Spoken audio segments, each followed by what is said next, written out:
Bien, gran trabajo, lo destacábamos hoy, gran trabajo de la Universidad Austral, Escuela de Gobierno, sobre el total de paros generales.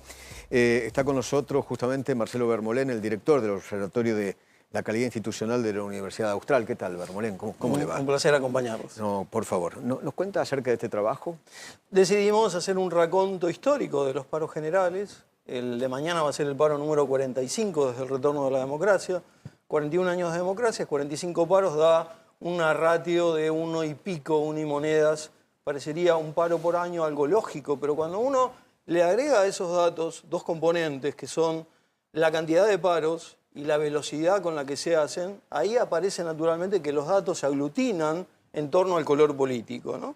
Entonces nosotros dividimos los gobiernos en dos formatos: gobiernos peronistas, gobiernos no peronistas, que aglutinan a radicales, Cambiemos, libertarios, y los datos son tremendos, ¿no? Los datos son tremendos porque revelan que el 64,5% de los 45 paros le fueron hechos a los presidentes no peronistas. Más de 6 de cada 10 paros se lo hicieron a gobiernos no peronistas. Exactamente. Y si uno lo pone en números, para no hablar de porcentuales, 29 paros le fueron hechos a 4 presidentes no peronistas, uno de ellos todavía en gestión, apenas Claro. 16 meses de gestión, en apenas 13 años de gobierno, ¿no? Hay que recordar que Alfonsín no terminó su mandato, De la Rúa no terminó su mandato, Macri es el único de los no peronistas que lo concluyó y Javier va por 16 meses. Esto quiere decir, si uno lo compara con el otro 34,5% que le hicieron a los peronistas, cuando uno ve velocidad y cantidad, se sorprende aún más. A los peronistas le hicieron 16 paros en 28 años de gobierno a 5 presidentes peronistas, ¿no? Claro. Entonces, claramente el comportamiento sindical es dual. El sindicalismo argentino es intolerante, agresivo, hostil con aquellos presidentes que no tienen color peronista. Extorsionador, yo agregaría extorsionador. Sí, y desequilibrantes en algún sentido, ¿no?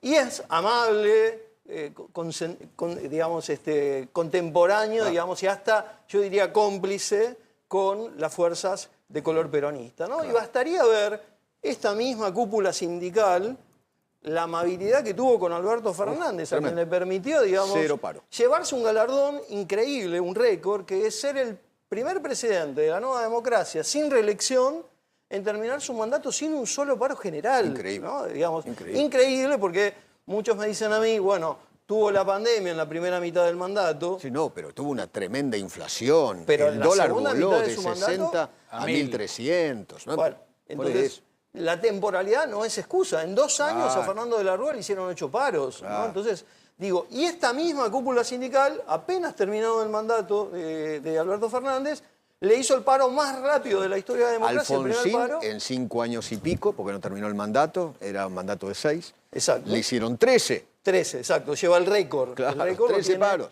Ahora, el récord que tiene Milei es impresionante, porque en 15 meses de gobierno ya le hicieron 3 paros. 3 paros. El primer paro fue el primero más rápido de la historia de la democracia. El segundo estuvo en el podio entre 3, digamos. Y hoy, tras De la Rúa, es el que tiene el tercer paro más rápido de la historia de la democracia. O sea, más rápido del segundo al tercero. Exacto.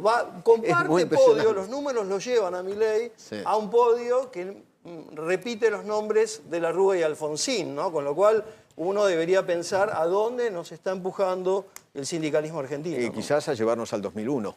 Bueno, esperemos que no. Incluso los 44 días que pasaron, lo comentábamos al comienzo, hasta el primer paro, ese 29 de enero que acababa de asumir, superó el récord que tenía De la Rúa, que fue obviamente un gobierno que terminó con una debacle, que eran 77 días hasta el primer paro. Hasta el primer paro, o sea, fue la mitad de tiempo casi que tuvo Milei. Y nosotros en estos análisis que hicimos de los datos, bueno, nos apareció, por ejemplo, abril, el mes que más paros le decide hacer la CGT a los presidentes argentinos. ¿Y eso por qué 6 será? paros a 6 presidentes diferentes en el mes de abril, así que estaba al caer. ¿Por qué será eso el abril? Por la discusión de la paritaria, porque se termina el acuerdo anterior y empieza, ese es un mecanismo de presión para la paritaria. Los meses más inusuales son los que de alguna manera están relacionados a las vacaciones, febrero, julio, octubre. Bueno, en esos meses inusuales, los únicos que padecieron paro fueron los no peronistas. Claro, obviamente. Así que eso por un lado. Y por el otro lado analizamos la tregua, la paciencia que el sindicalismo argentino muestra entre un segundo y un tercer paro, ¿no? Claro. Y encontramos que, bueno, obviamente encabeza De la Rúa, 35 días entre el segundo y el tercer paro, Pero ahí nos sorprendió, porque Milei es el presidente que tiene la mayor tolerancia del sindicalismo argentino entre el segundo y el tercer paro. Y esto tiene que ver con una tregua no escrita a partir del segundo paro, que justamente, ¿por qué el sindicalismo reacciona? Porque primero no le hizo paros a Alberto Fernández, después se apuró a hacerle dos a Javier Milei. Y el segundo paro tuvo bajo acatamiento, poco consenso social, puso la mira en el sindicalismo y en los caciques, y entonces decidieron acordar una tregua. La tregua se rompió, se rompe. A partir de mañana no hay tregua, digamos, hay que decirlo. Y hay que ver si mañana fracasa o no fracasa como aquel segundo paro. Claro, que fue un fracaso, pero además, ¿no? además va a generar una interna Claro. dentro de los propios, Claro. como bien decía Mariel, mañana se define quiénes van a quedar un poco mejor posicionados dentro de la propia Central Obrera. En noviembre hay elecciones en la CGT. Entonces, ahí hay una interna, y otra interna tiene que ver con el acuerdo con el fondo, que se está llevando a hacer por 4 años, que incluye una reforma jubilatoria entre los compromisos que asume el gobierno y una reforma laboral, ¿no? Entonces, Marcelo, una pregunta, porque convengamos una cosa, paros generales no existen en ninguna parte del mundo, solo acá, Exacto. aparte.